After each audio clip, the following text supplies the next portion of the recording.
Hello friends and welcome back to my YouTube channel. I hope जो mutations का part 1 है वो आपने देखा होगा। उसमें हमने डिफरेंट टाइप्स की म्यूटेशंस कवर की थी, like loss of function, gain of function, dominant, recessive, point, frame shift, missense, nonsense and silent mutation. आज हम उसी का पार्ट 2 करने वाले हैं, यानी कि उसके आगे हम म्यूटेशंस में और कितनी टाइप्स स्टडी कर सकते हैं।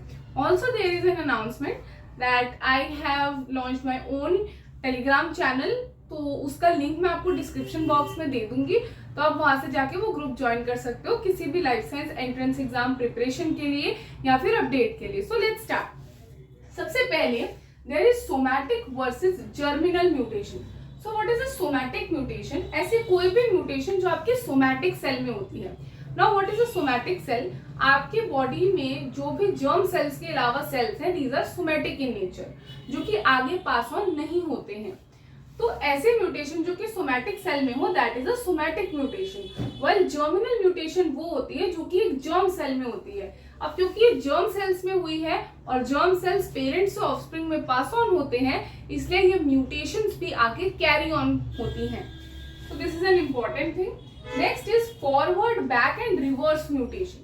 अब क्या होता है, जैसे नेचर में जो हमें नॉर्मल फिनोटाइप देखने को मिलती है, जैसे अगर मैं कहूँ कि एक प्लांट जो है वो हमें टॉल है, ठीक है, that is it's wild type, कि नेचर में वो इस तरीके से मिल रहा है, बट कुछ टाइम बाद हमने देखा उसकी हाइट जो है वो शॉर्टन हो गई, यानी कि वाइल्ड टाइप से म्यूटेंट उसका फॉर्म हुआ। इसको हम बोलते हैं फॉरवर्ड म्यूटेशन, कि जो उसकी नॉर्मल फॉर्म नेचर में मिलती थी उससे हटके उसमें कुछ चेंज हुआ है।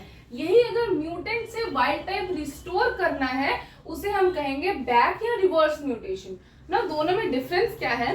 तो रिवर्स म्यूटेशन तब कहेंगे जब जो दूसरी म्यूटेशन हुई है that is at a different point, same point पे वो नहीं हुई है। व्हाइल बैक म्यूटेशन क्या होती है? जहां पर जो दूसरी म्यूटेशन हुई है which is at the exactly same point जहां पर आपकी पहली म्यूटेशन हुई थी, जिसकी वजह से वो म्यूटेंट बना था। So that is the difference between the two. Next is suppressor mutation. अब ये सप्रेसर क्या होता है? देखो, सप्रेस मतलब किसी को दबाना। तो जब सेकेंड म्यूटेशन जो है वो पहली म्यूटेशन को सप्रेस कर देती है, कि पहली म्यूटेशन का जो भी इफेक्ट रहा होगा सेकेंड म्यूटेशन की होने की वजह से वो इफेक्ट जो पूरी तरीके से सप्रेस हो गया, इसको हम बोलते हैं suppressor. So the next type is spontaneous versus induced. तो स्पॉन्टेनियस म्यूटेशन का मतलब है खुद ब खुद हो जाना, व्हाइल इंड्यूस्ड का मतलब है कि हम कोई ऐसा एजेंट यूज कर रहे हैं जिसकी वजह से म्यूटेशंस हो रही हैं। इन्हीं एजेंट्स को म्यूटाजेंस कहा जाता है। तो सबसे पहले स्पॉन्टेनियस म्यूटेशन कैसे हो सकती है? कि maybe there is some oxidative damage, जहां पर रिएक्टिव ऑक्सीजन स्पीशीज बन गई होंगी या कुछ ऐसी स्पीशीज रही होंगी जिसकी वजह से डैमेज हुआ है। रेप्लिकेशन स्लिपेज, टॉटोमेरिज्म, कि लाइक कीटो फॉर्म से इनॉल फॉर्म बन जाना, अमीनो से इमिनो बन जाना, तो दैट इज कि टॉटोमेरिज्म हो सकता है। डीप्यूरिनेशन हो सकता है, प्यूरिन रिंग ही हट गई हो, या डीएमिनेशन, कि there is a removal of NH2 group. While in induce there are different agents, और मैं पहले ही बता दूं दिस इज वेरी इंपॉर्टेंट, ये जो एजेंट्स हैं ये काफी बार पूछे जाते हैं। तो कैसे कैसे एजेंट्स होते हैं? First is base analogue. Base analogue का मतलब है ऐसा चीज जिसका स्ट्रक्चर नाइट्रोजनस बेस से मिलता जुलता है, इसीलिए वो मिस पेयरिंग या मिस मैचिंग कर सकता है। जैसे कि 2 अमीनो प्यूरिन, इसका स्ट्रक्चर जो है वो बिल्कुल मिलता है 6 अमीनो प्यूरिन से, जो कि क्या होता है एडेनिन। अब अगर ये स्ट्रक्चर में एडेनिन से मिलता है तो ये मिस पेयरिंग कर सकता है जाके। Similarly 5 bromo uracil which is very much similar to 5 methyl uracil, मतलब थाइमीन, तो ये भी जाकर मिस पेयरिंग कर सकता है। Next is deaminating agents. Nitrous acid की प्रेजेंस में अमोनिया ग्रुप जो है, बेसिकली NH2 ग्रुप जो है वो रिमूव हो जाता है, अमीन ग्रुप।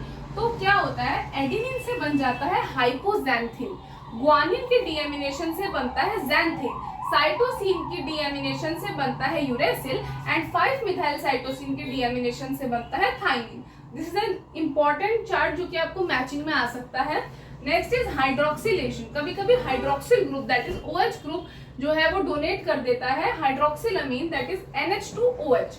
एल्काइलेटिंग एजेंट्स, जहां पर एल्काइल ग्रुप ऐड हो सकता है, जैसे कि EMS, ethyl methane sulfonate, methyl methane sulfonate, ये सब एल्काइल ग्रुप ऐड करने का काम करते हैं।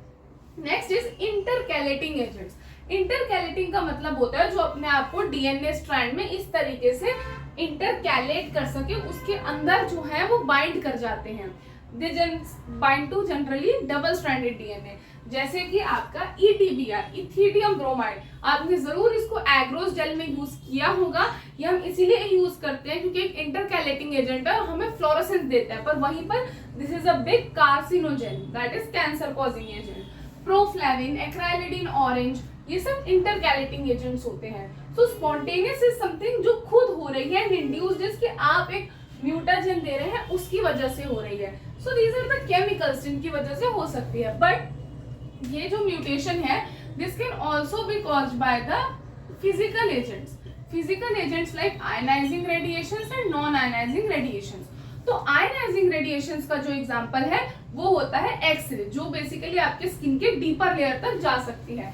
एंड नॉन आयनाइजिंग रेडिएशंस में आपका UV is a classic example. तो इनके थ्रू भी mutations can be created. The last is indel mutation. So indel mutation क्या होती है? which is a mixture of insertion as well as deletion, कि कुछ insert भी हुआ है and कुछ delete भी हुआ है, तो वहां पर हम mutation को कहते हैं indel mutation. So these were all the portions which you need to cover if you want to target the topic of mutations, whether आप genetics prepare कर रहे हो, molecular biology कर रहे हो, ये आपके लिए काफी important रहेगा। और even आजकल का जो CSIR एग्जाम हो रहा है उसमें काफी ज्यादा मिक्स्ड क्वेश्चंस आ रहे हैं कि अगर हमने इस जीन को म्यूटेट कर दिया, इसका लॉस ऑफ फंक्शन कर दिया तो क्या इफेक्ट पड़ेगा। तो आई होप कि आपको ये सब समझ में आया होगा कि किस म्यूटेशन से क्या इफेक्ट हो रहा है और क्या इसका रिजल्टेंट है। और आपको ऐसी और वीडियोस चाहिए किसी भी पोर्शन की तो आप कमेंट कर सकते हैं। Also do join the Telegram channel, the link will be provided to you in the description box. I hope आपके लिए हेल्पफुल है। Thank you very much for being always there and do like, subscribe to my channel.